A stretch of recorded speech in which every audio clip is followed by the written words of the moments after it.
আচ্ছা, আপনি কি কখনো এমন এক সময়ের মধ্যে বেঁচে আছেন যখন চারিদিকে শুধু শব্দ, রাগ, হিংসা আর উদ্বেগ? খবর খুললেই যুদ্ধ, রাজনীতি, ঝগড়া, বাড়িতে, রাস্তায়, এমনকি মনের ভেতরেও যেন এক অদ্ভুত অশান্তি। মনে হয় কোথায় পাবো শান্তি? কিন্তু জানেন কি, শান্তি কোনো জায়গায় পাওয়া যায় না। শান্তি থাকে আমাদের ভেতরে, যেখানে ঈশ্বর বাস করেন, যেখানে মা শারদা ও ঠাকুরের আশীর্বাদ নিঃশব্দে কথা বলে। ঠাকুর বলেছিলেন, ঝড় যতই উঠুক, অন্তরে যদি ঈশ্বর থাকেন, প্রদীপে শিখা নেভে না। এই কথাটির মধ্যে লুকিয়ে আছে সেই আশ্চর্য সত্য। চারিপাশে অশান্তি চলবে, কিন্তু তুমি পারবে নিশ্চিন্তে থাকতে যদি ঈশ্বরের নাম মনে রাখো। আজকের এই ভিডিওতে আমরা জানব ঠাকুর শ্রী রামকৃষ্ণ, মা সারদা দেবী ও স্বামী বিবেকানন্দ আমাদের কিভাবে শিখিয়েছিলেন চারিপাশে অশান্তির মধ্যেও স্থির থাকতে, শান্ত থাকতে, ভয় নয় ভরসা রাখতে। চলুন মনটা শান্ত করি আর প্রবেশ করি তাদের বাণীর সেই নীরব জগতে, যেখানে ঝড়ের মধ্যেও মন থাকে নিশ্চিন্ত, যেখানে ভয় মুছে গিয়ে জাগে শান্তি।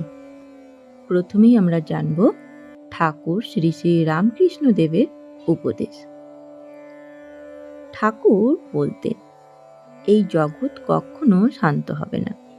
জগৎ যেমন আছে তেমনই থাকবে, কিন্তু মানুষ যদি ঈশ্বরকে ধারণ করতে পারে, তাহলেই সে শান্ত থাকবে।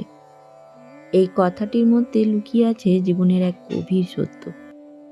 আমরা প্রতিদিন চেষ্টা করি বাইরের পৃথিবীকে বদলাতে, মানুষকে বোঝাতে, নিজের মতো করে সাজাতে, কিন্তু ঠাকুর বলতেন, জগৎ বদলানো নয়, নিজের মনকে বদলানোই আসল সাধনা।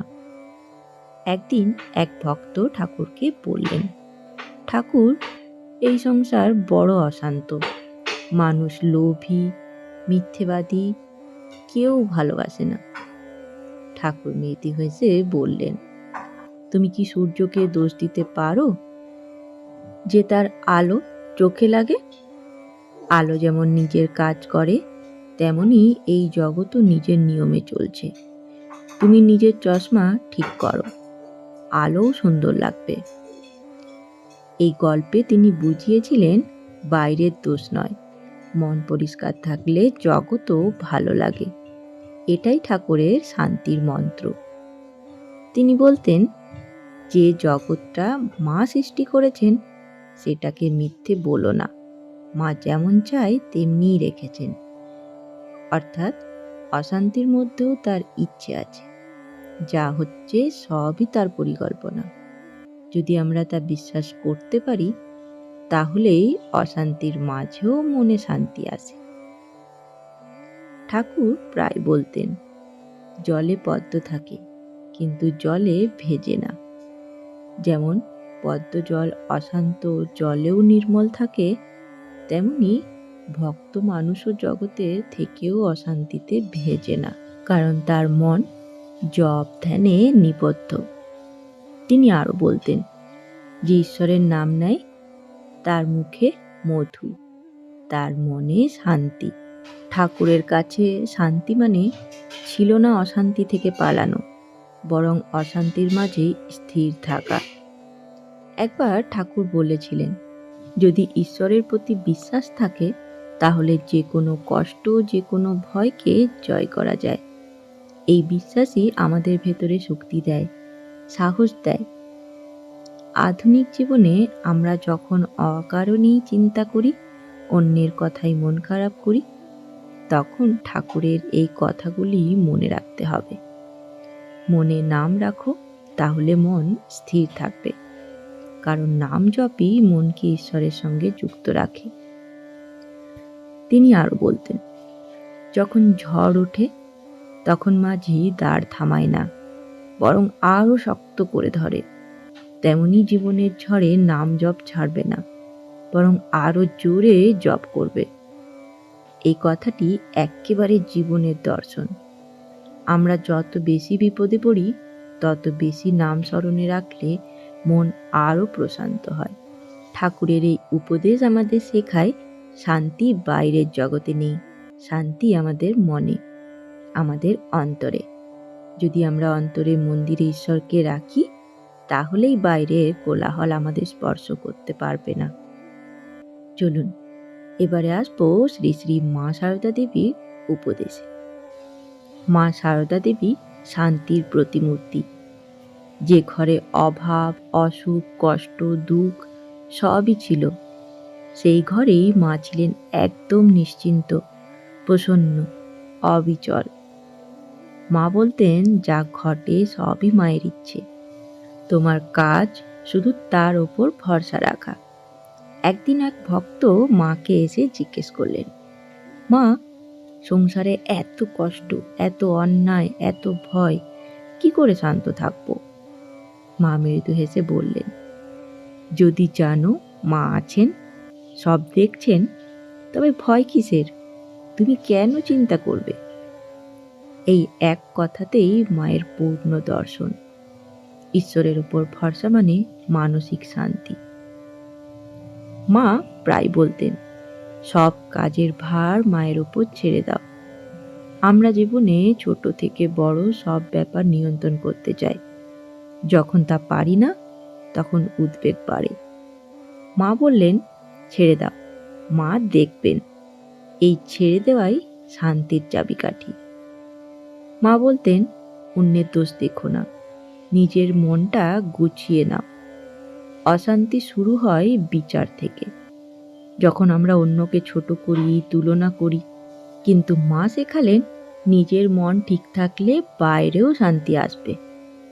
আরেক ভক্ত একদিন জিজ্ঞেস করেছিল, মা, যখন মন খুব অশান্ত থাকে কি করব? মা বললেন, চুপচাপ বসে মায়ের নাম জপ করো, কিছুক্ষণ পর দেখবে মন ঠান্ডা হয়ে গেছে। এই কথাটি যেন আজকের দিনে এক অমূল্য ওষুধ। আজ আমরা মনের শান্তির জন্য ওষুধ খুঁজি, থেরাপি খুঁজি, কিন্তু মা যে সহজ উপায় বলে দিলেন, নাম জপ ও নীরবতা, তাতেই অন্তরের ঝড় থেমে যায়। তিনি আরো বলতেন, অন্যায় দেখেও বেশি রাগ করো না, দুঃখ করো না, মা দেখছেন, মা বিচার করবেন। এই বিশ্বাস মানুষকে মুক্তি দেয় ক্রোধ থেকে, কারণ ক্রোধই অশান্তির মূল কারণ। মায়ের আরেকটি বাণী, যখন মন খারাপ হবে ভেবে নাও হয়তো মা কিছু ভালো করার পথ খুলছেন। কি অসাধারণ দৃষ্টিভঙ্গি, তাই না? দুঃখকে শত্রু না ভেবে শিক্ষা হিসেবে দেখো।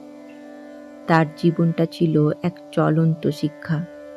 অসংখ্য মানুষ তার কাছে এসে বলেছেন, মা, আমি কষ্টে আছি। তিনি কখনো বলেননি তোমার কষ্ট নেই, বরং বলেছেন, হ্যাঁ, কষ্ট আছে, কিন্তু সেই কষ্টও মায়ের দান। এই ভাবনা মানুষকে মনের ভেতর থেকে শান্ত করে দেয়। শেষে মা আরো বলতেন, যে সত্যি মায়ের শরণ নিয়েছে তার মনে কোনো ভয় থাকে না। তাই মা শেখালেন, অশান্তির মাঝে নিশ্চিন্তে থাকতে হলে নিজেকে সম্পূর্ণভাবে মায়ের হাতে সমর্পণ করতে হবে। এবার আসি স্বামী বিবেকানন্দের উপদেশে।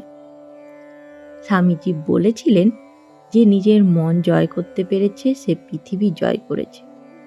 তিনি বলতেন, মনকে শান্ত রাখা মানেই শক্তি অর্জন করা। তার একটি বাণী, যে ভয় পায় সে দুর্বল, যে বিশ্বাস করে সে শক্তিশালী। বিশ্বাসই শান্তির ভিত্তি। তিনি শেখালেন, তুমি যতই বাইরে অশান্তি দেখো, নিজের ভেতরে ঈশ্বরকে অনুভব করো, কারণ অন্তরস্থ শান্তি বাইরের ঝড়কে প্রশমিত করতে পারে। তিনি আরো বলতেন, মনকে প্রশান্ত করো, তাহলেই সবকিছু পরিষ্কার দেখতে পাবে। একটি অস্থির মন কখনো সত্য দেখতে পারে না। স্বামীজির শিক্ষা আজও ঠিক ততটাই প্রযোজ্য। চাপের মধ্যে, দুশ্চিন্তার মধ্যে কেবল একটা কথাই মনে রেখো, আমি শান্ত, কারণ ঈশ্বর আমার ভেতরেই আছেন। তাহলে বন্ধুগণ, চারপাশে অশান্তি থাকবেই, কিন্তু আমাদের মন যদি ঈশ্বরের নামের সঙ্গে যুক্ত থাকে, তাহলে সেই অশান্তি আমাদের ছুঁতেই পারবে না। ঠাকুর বলেছিলেন, যে ভগবানের নাম নেয় সে কখনো একা নয়। মা বলেছিলেন, সব মায়ের ইচ্ছা, ভয় করো না। স্বামীজি বলেছিলেন, অন্তরে শান্তি প্রকৃত শক্তি। তাই এবার থেকে যখনই চারপাশের অশান্তি আপনাকে ঘিরে ফেলবে, একবার চোখটি বন্ধ করবেন, মনে মনে বলবেন, আমি শান্ত, কারণ ঈশ্বর আমার সঙ্গে আছেন। দেখবেন এই অনুভবই আপনাকে দেবে সেই সত্যিকারের নিশ্চিন্ততা, যেখানে বাইরের ঝড়ও ভেতরের আলো নেভাতে পারবে না। আজকের এই ভিডিও যদি আপনাদের ভালো লাগে তাহলে অবশ্যই লাইক করে দেবেন আর শেয়ার করবেন সেই সব বন্ধুদের সাথে যাদের মন এখনো অশান্ত।